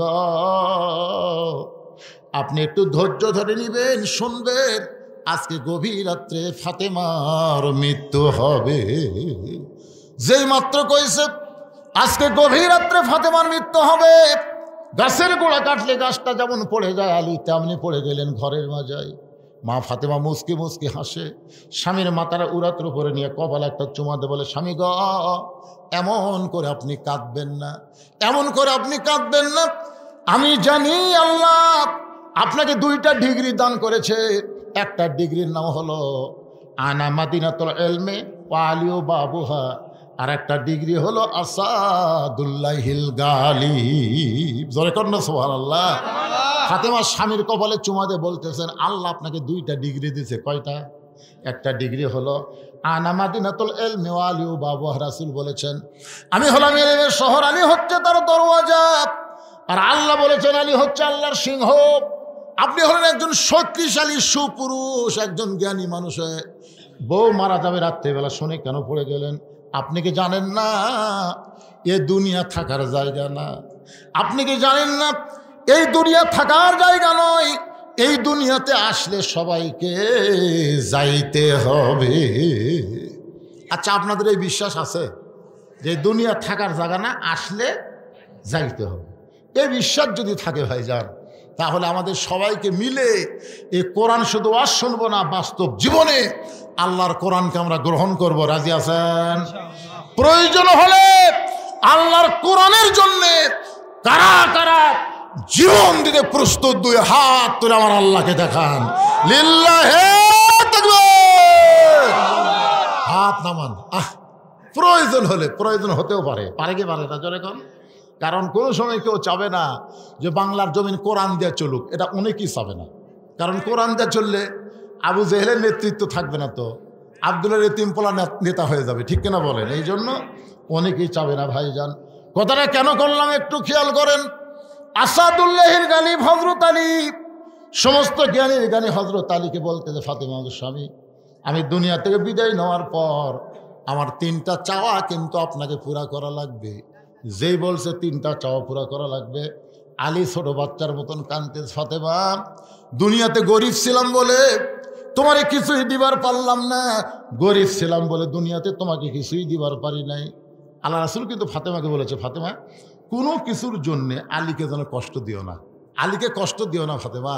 যদি তোমার কোনো কিছু দরকারই হয় তুমি আমার কাছে যেও, আমার কাছে বলো, আমি বাবা হিসাবে যতদূর পারি তোমাকে চেষ্টা করব, কিন্তু খবরদার আমার আলীকে যেন কষ্ট দিও না। সুবহানাল্লাহ খান। যার কারণে ফাতেমা কোনোদিন স্বামীকে কষ্ট দেয় নাই। একদিন গভীর রাত্রে ফাতেমা হযরত আলী ঘুম থেকে চেতন পাইছে, গভীর রাত্রে ঘুম থেকে চেতন পায় দেখে হাসান হোসেন ঘুম পাড়তেছে, ওদের মাঝখানে ওদের মা ঘুমাই, সে মা তার নাই। 2 বেটা ঘুম পাড়তেছে, মাঝখানে মা নাই। আলীর মনে সন্দেহ হয়ে গেল, এই গভীর রাত্রে ফাতেমা কোথায় গেল। দরজার দাঁড়ায় দেখে ফাতেমা কালো চাদর গায়ে দিয়া খুব দ্রুত গতিতে হাঁটতেছে মদিনার ভিতরে। আলীর মনে সন্দেহ হলো, স্বামী ঘুমের মধ্যে রাইকা, সন্তানকে ঘুমের মধ্যে রাইকা ফাতেমা কোথায় যাবে। নিরাপদ দূরত্ব বজায় রেখে পিছনে পিছনে হাঁটতেছে। আল্লাহর নবী যেই ঘরে ঘুমায় ওই ঘরে জানলার পাশে ফাতেমা দাঁড়াইছে। বাবা আজকে মা যদি দুনিয়াতে জীবিত থাকতো আপনার কাছে আমাকে আশা লাগতো না, কারণ সন্তান মায়ের কাছে যত কথা বলতে পারে বাবার কাছে তত কথা বলতে পারে। জোরে বলেন, পারে নাকি? পারে। মা যদি আজকে আমার জীবিত থাকতো বাবা, এই গভীর রাত্রে আপনার কাছে আশা লাগতো না। বাবা গো, যদি আপনি চেতন থাকেন ফাতেমার জন্য একটু দরজা খুলে দেন। হযরত আলী দূর থেকে দেখে নবী যখন দরজা খুলে দিছে, ফাতেমা ঘরের মধ্যে যাওয়ার সাথে সাথে আলী দৌড়ে গিয়ে জানলার কাছে কানটা লাগায় শুনতেছে, দেখি বাপ বেটির মধ্যে আমার বিরুদ্ধে কোনো কথা হয় কি না। রাসূল বলে, ফাতেমা এই গভীর রাত্রে তুই একা একা কেন আইছিস মা? আমার আলীকেও ঘরের মধ্যে আসতে বল। জোরে কেন সুবহানাল্লাহ। যেই বলেছে তুই একা একা কেন আইছিস ঘরের মধ্যে, আমার আলীকেও ঘরের মধ্যে আসতে বল। হযরত আলী জানলার কাছ থেকে চমকে উঠছে, আমি যে জানলার কাছে, নবীকে জানলো নাকি? ফাতেমা বলে, বাবা আপনার জামাই কেমনে আসবে বাবা? আপনার জামাই ঘুমের মধ্যে আছে, হাসান হোসেন ঘুমের মধ্যে আছে, এই মুহূর্তে আমি একা একা আপনার কাছে আইছি বাবা, মেহেরবানি করে একটু ঘরে বাতি জ্বালান, মেহেরবানি করে একটু ঘরে বাতি জ্বালান। রাসূল বলে, ফাতেমা যদি আলী চেতন পায় তাহলে অবশ্যই তোকে সন্দেহ করবে, কি বলবি বল, তাড়াতাড়ি বলে যা। ফাতেমা বললেন, বাবু বহুদিন বলেছি কাম হয় নাই, আজকে রাতের বেলা একটু আপনাকে দেখাবার চাই। রাসূল যেই মাত্র ঘরে বাতি জ্বলাইছে সঙ্গে সঙ্গে ফাতেমা 2টা হাত নবীর সামনে বাড়ায় দেয়। নবী বাতির আলোতে দেখতে পায় ফাতেমার 2টা হাত গোস্তের টুকরার মতো লাল দেখা যায়। ফাতেমা রে, তোর হাতের চামড়া কোথায়? 2টা হাত গোস্তের মতো কেন দেখতে পায়? ফাতেমা বলে, বাবা জাতা ঘুরাইতে ঘুরাইতে হাতের মধ্যে ফোসকা পড়ে গেছে বাবা, এরপর পুরাতন জাতা ঘুরাইতে গিয়া আমার হাত ফেটে রক্ত বের হয়ে গোটা হাত 2টা গোস্তের মতো। এই গভীর রাত্রে আপনার কাছে আইসি বাবা, মেহেরবানি করে 3 দিনের জন্য একটু খাবার দিবেন, 3টা দিনের জন্য খাবার দিবেন। আমার হাসান হোসেন যেন না জানে, আমার স্বামী যেন না বুঝতে পারে। সঙ্গে সঙ্গে রাসূল ঘরের কোনায় গিয়ে বলে, আল্লাহ আজকে তোমার যদি মেয়ে থাকতো আর মেয়ে এসে যদি তোমার কাছে এইভাবে হাত দেখাতো, বলো আল্লাহ বলো তোমার কেমন কষ্ট হইতো। লাম ইয়ালিদ ওয়া লাম ইউলাদ, তোমার সন্তান নাই, তুমি কারো সন্তান না। আল্লাহ গো, দুনিয়ার কত ধনী ধনী যুবক আমার কলিজার টুকরা ফাতেমারে বিয়ে করতে চাইছিল, কিন্তু তুমি আল্লাহ এমন গরিব ঘটকে এমন গরিবের সঙ্গে ঘটকালি করলাম, সে আলীর সঙ্গে বিয়ে দিলাম, আমার ফাতেমার জীবনে কোনো শান্তি নাই। এই কথা যেই মাত্র নবী বলেছে, সঙ্গে সঙ্গে ফাতেমা মাথায় ঘোমটা দিয়ে ঘর থেকে বাইরে যায়। রাসূল বলে, ফাতেমা আমি তো তোর বিরুদ্ধে বলিনি মা, তুই কেন ঘর থেকে বাইরে গেলি? ফাতেমা বলে, বাবা আপনি একদিন আমাকে বলেছিলেন আল্লাহর পরে কাউকে যদি সেজদা দেওয়ার হুকুম থাকতো তাহলে প্রত্যেকটা বিবিকে বলতাম স্বামীর পায়ে সেজদা করো। সেই দিন থেকে আমার স্বামী আলীকে আল্লাহর পরে সবচেয়ে দরকার হলে এই গোস্তওয়ালা হাত দিয়া, এই রক্তমাখা হাত আমি জাঁতা ঘুরাইব, কিন্তু জীবন গেল আর বাবার কাছে কোনোদিন সাহায্য চাইতে আসব না। এই বলে ফাতেমা যখন একা একা মরুভূমির মধ্যে দৌড়াই, হযরত আলী পিছনে পিছনে দৌড়ায় বলে, আল্লাহ কি বউ পাইলাম, ভাগ্য করে কি পাইলাম, এত কষ্টের পরও স্বামীর কাছে কোনোদিন বায়না ধরে না। আলী কান্দের বলে, ফাতেমা রে দুনিয়ার জীবনে কিছুই চাইলা না, আজকে গভীর রাত্রে মারা যাবে, তুমি কি চাইবা ফাতেমা?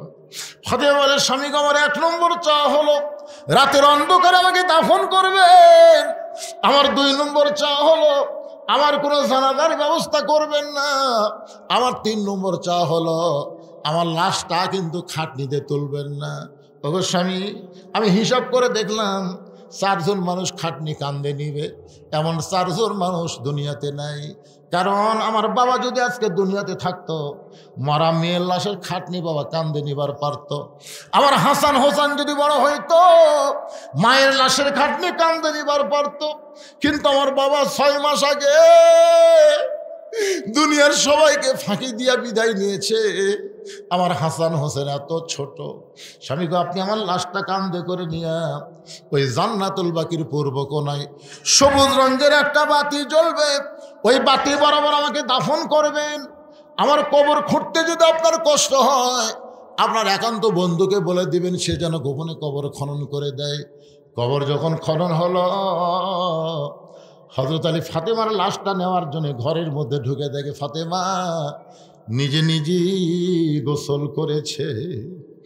ফাতেমাকে দুনিয়ার কেউ গোসল করে দেয় নাই, নিজে নিজে গোসল করেছে, নিজে নিজেই কাপড়ের কাপড় পরে ডান হাতের নিচে হাসান, বাম হাতের নিচে হোসেনকে ঘুমায় দিয়া ফাতেমা চিরতরে দুনিয়া থেকে বিদায় নিয়েছে। হযরত আলী মুখটা কাফন দিয়া ঢেকে কান্দে করে নিয়ে ওই জান্নাতুল বাকির পূর্ব কোণায় সবুজ রঙের একটা বাতি জ্বলতেছে, যেই বাতির কোনো তার নাই, যেই বাতির কোনো সুইচ নাই, বিনা তারে বিনা সুইচ আল্লাহ অটোমেটিক ভাবে জ্বলায় দিছে। ওই আলোর নিচে ফাতেমাকে দাফন করে যেই মাত্র দাফন কাজ শেষ হয়ে গেল, আলী বলতেছে, আল্লাহ আমার ফাতেমাকে তুমি কবুল করে নাও। যেই মাত্র বাতি নিভে গেছে, সঙ্গে সঙ্গে তাকায় দেখে সামনে কয়েকটা পুরাতন কবর। এখনই ফাতেমার কবর দেওয়া হলো, সেই নতুন কবর গেল কোন জায়গায়? আলী বলতেছে, আল্লাহ আমার ফাতেমার নতুন কবর কোথায় গেল? গোটা জান্নাতুল বাকি দৌড়ায়, ফাতেমার কবর, ফাতেমার কবর। কে যেন বলে, আলী ফাতেমা পর্দা নিশি, আমি আল্লাহ জহুরা ডিগ্রি দিয়া ফাতেমার কবরটাকে কিয়ামত পর্যন্ত পর্দা করে দিয়েছি। আমার মায়েরা শুধু ফাতেমার শুনলে হবে না, মা ফাতেমার মতন আপনাদেরকে পর্দা করতে হবে। মা মেয়েদের যতই আমল থাক, পর্দা যদি না থাকে কোনো আমল আল্লাহ কবুল করবে না। মেয়েদের 1 নম্বর আমল হলো পর্দা, সব সময় পর্দার ভিতরে থাকবেন। 2 নম্বর আমল হলো স্বামীর কথা মতো চলবেন, স্বামীর খেদমত করবেন। তবে সব সময় খেদমত করা লাগবে না, স্বামী যখন খেদমত চাবে তখন আপনারা খেদমত করবেন। আমি মেয়েদেরকে বলতেছি, মায়েদেরকে বলতেছি, স্বামী যখন খেদমত চাবে, আমার কথা কি বুঝলেন? স্বামী যখন খেদমত চাবে তখন খেদমত করা লাগবে, অযথা খেদমত করা যাবে না। অতি ভক্তি চোরের লক্ষণ। দেখবেন অযথা এসে খেদমত করতেছে, কপাল টিপতেছে, পাকা হাঁকাচ্ছে। আপনি কোন কারেন্ট তো আছে, পাকা হাঁকা, ওই কারেন্টের ফ্যান তো আমার শত্রু। ওই যদি আপনাকে বাতাস দেয় তা আমি জান্নাত কেন যাবো? ফ্যান বন্ধ করতে বাতাস করতেছে, এক হাতে কপাল টিপতেছে। স্বামী কয়, আল্লাহ রে আমাকে এটা রাবিয়া বসলি হসে রে, হাই রে হাই। কিছুক্ষণ পরে কান দিচ্ছে। স্বামীকে কান্দ কেন? কান্দে আর জোরে জোরে ফাঁকা খায়। স্বামীকে কি গো কান্দো কে? কান্দার কারণ হলো তোমার বুড়া বাপ আর তোমার বুড়ি মা। তুমি জানো, তুমি যখন ব্যবসা করবার যাও, চাকরির যাও, তখন তোমার বুড়ি মার বুড়া বাপ আমার কলজা জ্বলে গেছে। এই বুড়া বুড়িগুলো যদি থাকবার চাও তাহলে আমার বাপের বাড়ি পেটে দাও, আর হামাক লিয়ে যদি সোনার সংসার করবার চাও এই বুড়া বুড়ির বাদ দেওয়া লাগবে। অমা আলাইনা ইল্লাল বালাক। এখন তুমি কি কবা কও? স্বামী চিন্তা করতেছে কি বলি। এমন সময় আল্লাহর কোরআন স্বামীর কাছে এসে বলতেছে, ওয়াকাদা রাব্বুকা আল্লা তা'বুদু ইল্লা ইয়্যাহু ওয়া বিল ওয়ালিদাইনি ইহসানা। জোরে কান সুবহানাল্লাহ। স্বামী লাফ দিয়ে উঠছে, স্বামী লাফ দিয়ে উঠছে। বউ কই উঠছো কেন? ওঠ উঠ, তোর কি কি গুছা দেওয়া লাগবে, কোন কোন ব্যাগত করে মাল সামান লিয়ে দেবি? বউ কই কোথায় যাবো? তোর বাপের বাড়ি যাবো না? তোর বাপের বাড়ি যাবি না? যাবো তো। এই জন্য সব গুছিয়ে দিই, যা। তুই কি মনে করছিস তুই মরে গেলে বউ পাবো না? তোকে ছাড়াই দিলে বইয়ের অভাব? তুই ক, তুই যাকে বিরুদ্ধে আমার সাথে ওয়াজ করলি আমার আলাইনা ইল্লাল বালাক, এই বাপ মা যদি মরে আমি বাপ মা পাবো কেন? বাপ মা মরে গেলে বাপ মা পাওয়া যাবে না, বউ ছাড়াই দিলে মরে গেলে বউয়ের অভাব নাই। তো খামা খামার বাপ মায়ের জন্যে তোকে জন্য আটকে থামো।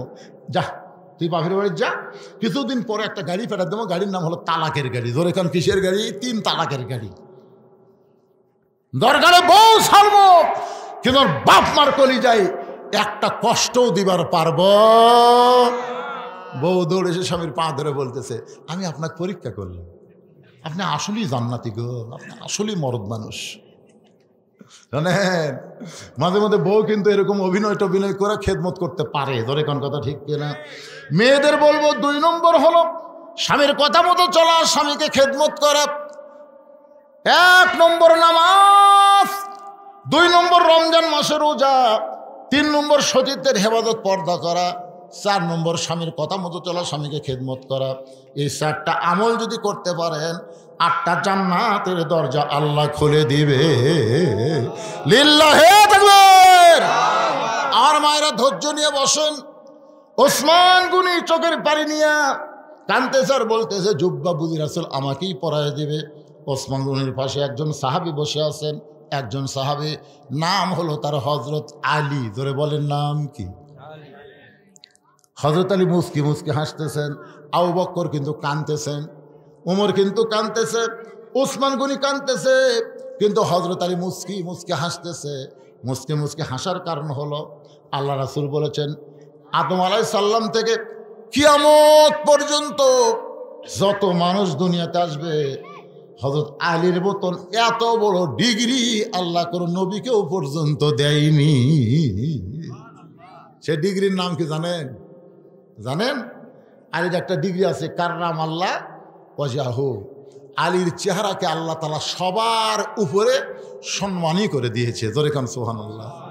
রাসূল বললেন, সাহাবীরা তোমরা শুনলে আশ্চর্য হবে, তোমাদের মাঝখানে এমন একজন মহামানব বসে আছে যিনি আমার চাইতেও 2 দিক দিয়ে সৌভাগ্যবান। সাহাবীরা বলে, না হুজুর, মহামানব তো আপনি একটাই, আপনি ছাড়াবার কি? রাসূল বলে, তোমরা স্বীকার না করলে আমি স্বীকার করি, 2 দিক দিয়ে সে আমার চাইতে সৌভাগ্যবান। শুনে নাও, বাবা আদম থেকে আমি নবী পর্যন্ত প্রত্যেকটা নবীর বিবিরা জান্নাতি। আমার খাদিজা জান্নাতি, আমার আয়েশা জান্নাতি, আমার সালমা জান্নাতি, আমার হাফসা জান্নাতি। এভাবে নবীর বইয়ের কথা বলতেছেন, সব বিবি আমার জান্নাতি। কিন্তু জান্নাতি নারীদের নেত্রী কোনো নবীর বিবি হবার পারল না। জান্নাতি নারীদের নেত্রী হবে সাইয়্যিদাতুন নিসা আহলুল জান্নাহ ফাতেমাতুজ জোহরা।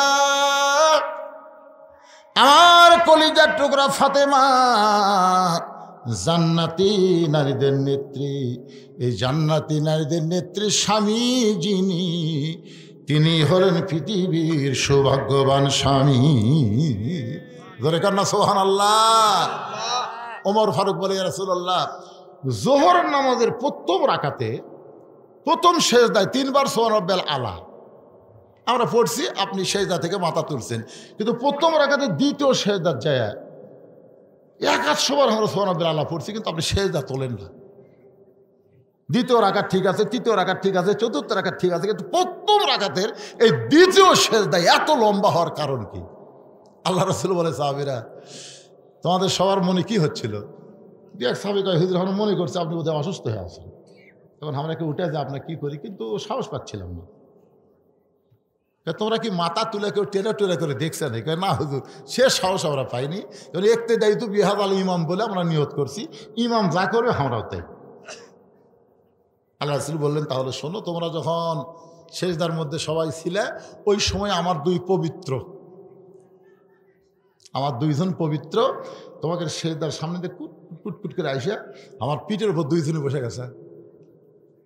দুই পবিত্র বসে আছে। এখন আমি নামাজরত অবস্থায় পিঠ থেকে ওদের নামাবার চাচ্ছি, কিন্তু নামাজের মালিক আমাকে বলতেছে, ইয়া রাসূলুল্লাহ, এই দুইজন পবিত্র যতক্ষণ আপনার পিঠে বসে থাকবে আপনি খবরদার সেজদা থেকে মাথা তুলবেন না। আপনি এদেরকে যেমন ভালোবাসেন আমি আল্লাহ তেমন ভালোবাসি। ওমর ফারুক বললেন, ইয়া রাসূলুল্লাহ, হাসান হোসেনকে আপনি পবিত্র বলতেছেন। আল্লাহ নবী বললেন, শোনো, জন্মের পর থেকে হাসান হোসেনকে আমি দেখেছি, এদের দুই ভাইকে এক মুহূর্তের জন্য আমি অপবিত্র হতে দেখিনি। সুবহানাল্লাহ খান না খান, সুবহানাল্লাহ খান। এখন হয়তো বলবেন, হুজুর হাসান হোসেন কি পেশাব পায়খানা করে নাই? করছে। পেশাব পায়খানার মধ্যে যতক্ষণ ছিল, তারপরে ওরা দুই ভাই আবার পবিত্র হয়ে গেছে জন্মের পর থেকে। মা খাদিজা বলতেছেন, হাসান হোসেন মা যখন আমার পেটের মধ্যে ছিল, হাসান হোসেনের মায়ের নাম কি? ফাতেমা। খাদিজা বলতেছে, যখন আমার পেটে রোকেয়া ছিল, আমার পেটটার ওজন হয়ে গেল, পেটটাও বড় হলো, আমার পেটে ব্যথাও হলো। রোকেয়া যখন দুনিয়াতে ভূমিষ্ঠ হলো, আমার পেটে হাফসা আসলো। আমার পেটে যখন এই যে কুলসুম আসলো, কুলসুম আসার পরে পেটটা বড় হলো, পেটের মধ্যে ওজন হলো, পেটের ব্যথা হলো।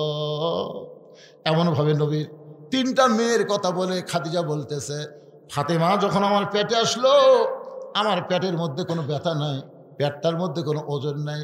নির্দিষ্ট সময় ফাতেমা যখন দুনিয়াতে ভূমিষ্ঠ হলো, আমি খাদিজা তাকায় দেখি আমার কোনো প্রসব বেদনা ছাড়াই আমার মেয়েটা তার ইজ্জতের উপরে দুইটা হাত দিয়া এই দুনিয়াতে জন্ম নিল।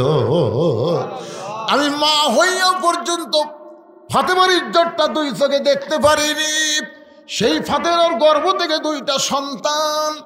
রাসূল বলেন, সাহাবীরা রে, নবীর বেটা নবী হওয়ার পরে কিন্তু জান্নাতি যুবকদের সর্দার নবীর সন্তান হবে না, জান্নাতি যুবকদের সর্দার হবে আমার কলিজার টুকরা হাসান আর হোসাইন। এ হাসান হোসেনের বাবা যিনি, তিনি হলেন পৃথিবীর সৌভাগ্যবান বাবা। সাহাবীদের নিয়ে রাসূল খাওয়া দাওয়া করতেছেন, হঠাৎ খুরমা খেজুর শুকনা খাবার, সব সাহাবী বসে গেছেন। ডান পাশে আলীকে বসাইছেন, বাম পাশে ওসমানকে বসাইছেন, আর ওসমানের পাশে বসেছে হযরত উমর, আর আলীর পাশে বসেছে হযরত আবু বকর।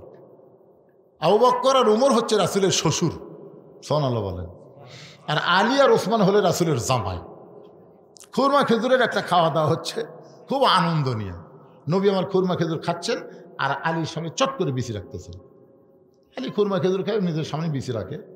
একসময় খুরমা খেজুর খুব খাওয়া হলো। রাসূল বললেন, তোমরা সবাই একটু দৃষ্টি করে তাকায় দেখো, আমার আলী জামাইয়ের খুব ক্ষুধা রে, একলা কতগুলো খেজুর খাচ্ছে, সামনে বিছির ঠিক। হযরত আলী দাঁড়িয়ে বললেন, আসলেই তাই, আমার শ্বশুর বাবা, আল্লাহ নবী যখন বলেছেন আমার ক্ষুধা বেশি, আমি আসলেই বেশি খাইছি, বেশি না খেলে বিচির ঠিক মুখের সামনে হয়। কিন্তু তোমরাই বলো বাবা জিরা, নবীর সাহাবীরা, তোমরাই বলো তো ক্ষুধা বেশি কার, যাই বিচি বার করা খায় না বিচি সহ খায়? কারণ বিচি সহ খাওয়া মানে কি এত খিদে যে বিচিটা বার করার টাইম পায়নি। আল্লাহ নবীর সামনে তাকায় দেখো, একটাও বিচি নেই, তাহলে খিদা কার বেশি? সঙ্গে সঙ্গে নবী দাঁড়ালেন, আলীকে বলেন, আয় আয় আয় আমার কাছে আয়। আলীকে বুকের মধ্যে নিয়ে কপালে একটা চুমু দিয়ে বললেন, আলী, এই জুব্বাটা আমি তোর জন্যই রাখছি রে, এই জুব্বাটা তোরে পরায় দিয়ে ঘোষণা করলাম, আনা মাদিনাতুল ইলমে ওয়া আলিয়ু বাবুহা। লাইলাতুল মিরাজে শুধুমাত্র নামাজ না, নামাজ ছাড়াও আল্লাহ গোপনে রাসূলকে এমন কিছু দিয়েছেন যেখানে আল্লাহ জিবরাইলকেও রাখতে পছন্দ করেনি। আল্লাহ নবী দুইজনা প্রেম করেছেন গোপনা, মাঝখানে তো অন্য কারো জায়গা ছিল না। জায়গা যদি থাকিত আল্লাহর আরশে নিত, দরজার বাইরে আল্লাহ ব্রেক করাতো না। সবাই বলেন, আল্লাহ নবী দুইজনা প্রেম করেছেন গোপনা, মাঝখানে তো অন্য কারো জায়গা ছিল না। কেউ কেউ তাফসীর কারক লিখেছেন এসে তাকে পানি করতেছে, শিকল লড়তেছে। আবার কেউ কেউ বলেছেন এই মেরাজের রাতে রাসূল যতক্ষণ আল্লাহর কাছে ছিলেন দুনিয়ার 27 বছর সময় অতিবাহিত হয়ে গেছে। বাজান, এই মেরাজকে নিয়ে বহু নাস্তিক বহু কথা বলেছে, বহু নাস্তিক বহু কথা বলেছে। একটা নাস্তিক বলেছিল এইটা কেমনে সম্ভব হলো, আজ থেকে পানি ঘটতেছে, শিকল লড়তেছে, এটা বিশ্বাস করা যায় না। এর মধ্যে 27 বছর কেমনে পাড়ি দিল। এই কথা বলে বউকে মাছ করতে বলে নাস্তিক গোসল করতে গেছে। গোসল করবার যা ডুব দেওয়া নবীর মধ্যে আর পুরুষ নাই, নারী হয়ে গেছে। ওকে এক নাবিক নিয়ে যা বিয়ে করছে, বিয়ে করে বাচ্চা কাচ্চা হয়েছে। বাচ্চা কাচ্চা বড় হয়ে গেলে আবার নদীতে গোসল করবার আইছে। গোসল করে আবার কোথা দিয়ে লাভ দুটো দেখে সে আর নারী নাই, সে পুরুষ হয়ে গেছে। সে আবার কাপড় চুপনে বাড়িতে এসে দেখে বউ তখন মাছ কুটতিছে। বউকে কই খেরে কি কই কি এইদিকে বিয়া হলো, সোল পড়লো, গাঁজা ঘুরি গল্প মারো। আল্লাহ পারে ইচ্ছা করলে সব কিছু, তোর কোন কথা ঠিক কে না? আল্লাহ সব কিছু দুনিয়াতে দিলেন। যাকাত দিলেন দুনিয়াতে, রোজা দিলেন দুনিয়াতে, হজ দিলেন দুনিয়াতে। নামাজটা আল্লাহ নবীকে দুনিয়াতে না দিয়ে কেন আল্লাহর আরশে নিয়ে গেলেন? অবশ্যই এর মধ্যে কিছু আছে, যেরকম আছে না নাই? নামাজ দিয়ে রাসূল বলেন, আল্লাহ আপনার সঙ্গে আমার মিরাজ হলো, কিন্তু আমার উম্মতের মিরাজের খবর কি? আল্লাহ বলে নবীকে আপনি বলে দিবেন, আসসালাতু মিরাজুল মুমিনিন। প্রত্যেকটা নামাজ আপনার উম্মতের জন্য আল্লাহর সঙ্গে মিরাজ হয়ে যাবে। এই জন্য রাসূল বুখারী শরীফের প্রথম হাদিসটা আপনারা দেখবেন, আনতাবুদুল্লাহ কাআন্নাকা তারাহু ফাইন লাম তাকুন তারাহু ফাইন্নাহু ইয়ারাকা। কোন আল্লাহর বান্দা যখন সিজদা দিবে, আল্লাহ বলেছেন ওয়াসজুদ ওয়াক্তারিফ, সিজদা দেওয়া মাত্রই তুমি আল্লাহর এত নিকটে পৌঁছে যাবে। এক জগ পানির মধ্যে এক মুষ্টি চিনি দিয়ে 2টা ঘন্টন মারলে ওই পানির মধ্যে চিনি যেমন বিলীন হয়ে যায়, প্রত্যেকটা নামাজি বান্দা আল্লাহর মহব্বতে নিজের অস্তিত্ব তেমন বিলীন করে দেয়। তাই যুবকদের বলবো, বাবা যুবকেরা, তাহলে 10ম বছর তাফসীরুল কোরআন মাহফিল করলে হবে না, এবার ওয়াদা দাও 5 ওয়াক্ত নামাজ আদায় করা লাগবে। যখন কথা ঠিক কথা বলেন। যদি নামাজ না পড়ে, এত মারাত্মক কথা কারোর ব্যাপারে নাই। রোজা না করলে কাফের হবি, হজ না করলে কাফের হবি, যাকাত না দিলে কাফের হবি, একটা হাদিসে নেই। কিন্তু নামাজ সম্পর্কে বলা হয়েছে লা সালাতা লা ঈমানা, যার নামাজ নাই তার ঈমানই নেই। বাইনাল আবদি ওয়াল কুফরি তরকুস সালাত, বান্দার কাফের মধ্যে পৃথক করার জিনিসটার নামই হলো নামাজ। যারা নামাজ পড়বে আল্লাহর বান্দা, যারা নামাজ পড়বে না তার ডাইরেক্ট কাফের। কি করবেন? এটা আমার কথা কয় না, আমার কথা না রাসূলের কথা। মান তারাকা সালাতু মুতাম্মিদান, মান তারাকা সালাতু মুতাম্মিদান ফাকাত কাফারা। এক ওয়াক্ত নামাজ যদি বাদ দেন তাহলে আল্লাহর সাথে কুফরি হলো।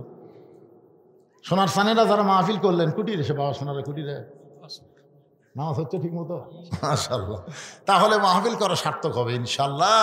আল্লাহ যুবকদের জন্য আমরা প্রাণ খুলে দোয়া করব। সবার জন্য দোয়া হবে, প্রবাসীর জন্য দোয়া হবে, সবার জন্য দোয়া হবে। যারা মাহফিলের সর্বাত্মক চেষ্টা করেছেন সকলের জন্য প্রাণ খুলে আমরা দোয়া করব। অনেক মানুষ দাঁড়িয়ে থেকে ওয়াজ শুনেছেন, শোনেন, অসুবিধা নেই। তারপরে তো শুনলেন, আলহামদুলিল্লাহ, ইস্তেগফার পড়েন। একজন উঠবেন না, মোনাজাত করবো। আজকে রাতের মোনাজাত আল্লাহ কবুল করতে পারে কি পারে না ভাইজান? গুরুত্ব দিবেন রাতকে।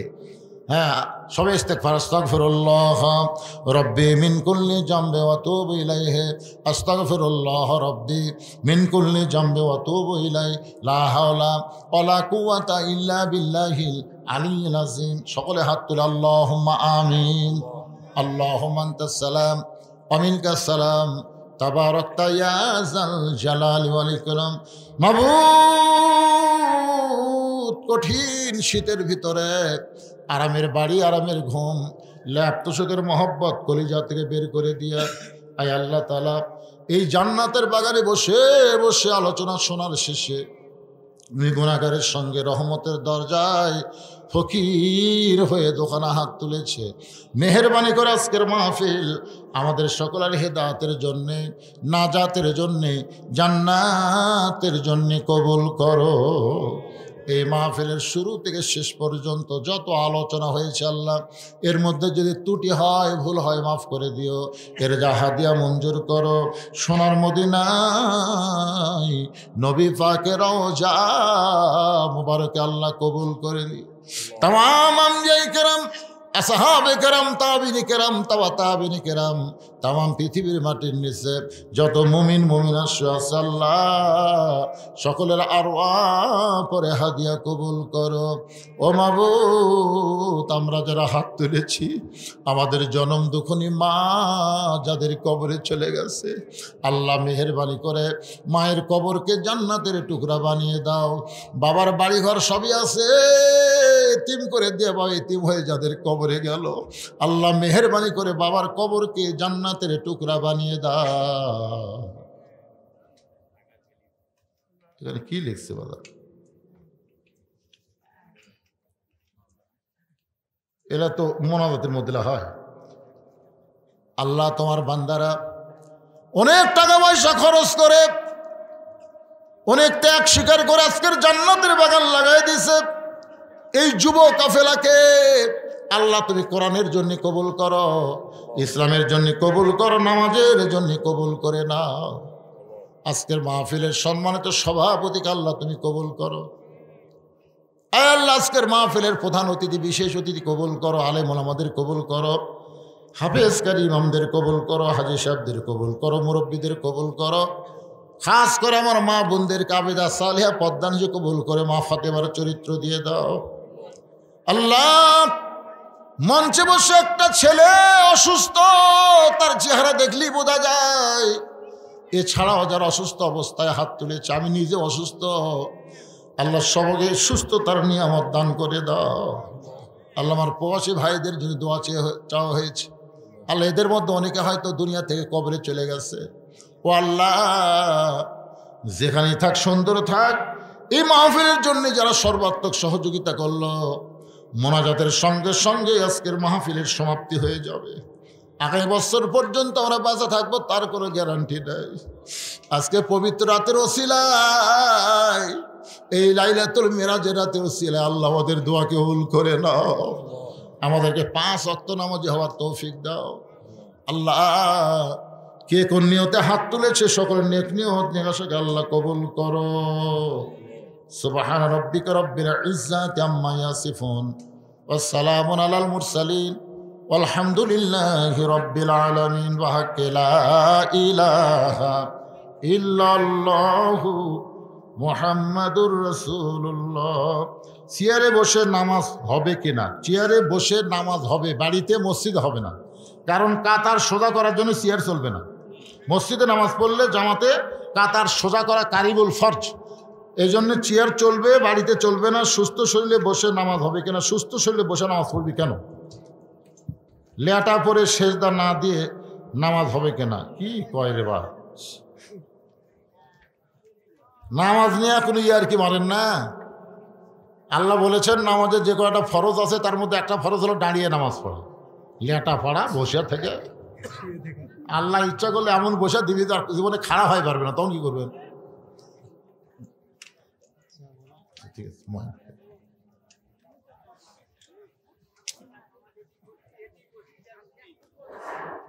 আলহামদুলিল্লাহ। সম্মানিত উপস্থিতি জনতা, আল্লাহ পাকের লাখ লাখ শুকরিয়া আদায় করি।